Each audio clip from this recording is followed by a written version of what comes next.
السلام عليكم ورحمة الله وبركاته. كيف نجعل الباجي صديقك ويحبك؟ أولا، ما هي الفكرة التي عندك يا غالي؟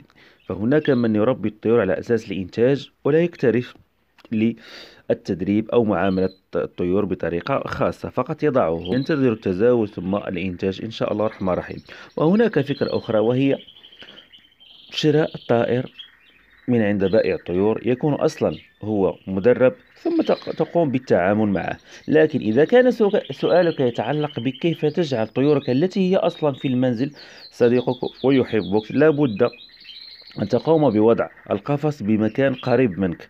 هذه الطريقة التي سأقول لك فقط للتدريب ليس للإنتاج يا غالي، كشرط أساسي أولي. تضع طيورك أو القفص الذي فيه طيور بجانبك، أو بمكان تكون فيه الحركة دائمة، بحيث يعتاد الطائر على ذاك المكان لمدة شهر أو شهر ونصف إلى شهرين. بعدها تبدأ بإعطائه شيء يحبه، من بذور، من خس، من جزر، من فواكه وخضروات عامة، تقوم بإعطائها له مرة يأكلها، ثم بذلك تقوم بوضعها في يدك وإدخالها إلى القفص بعد أن قمت بإزالة البذور. لأن القاعدة ما هي؟ لا بد من تدريب الطيور على أن تأكل في يدك كي تتعامل، وبعدها تأتي مرحلة يحبك الطائر ثم يتعامل معك بطريقة مغايرة. تقوم بإدخال يدك إلى الداخل، تقوم بإعطائه البذور التي يحبها، بعد ذلك ستبدأ عملية التدريب ثم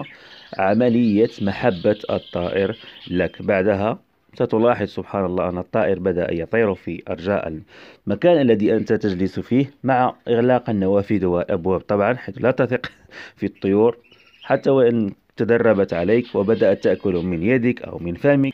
أغلق النوافذ ثم الأبواب كي لا يهرب الطائر. كان هذا السؤال للأخ السائل فارس بن علي، مشكور على سؤاله. في رعاية الله.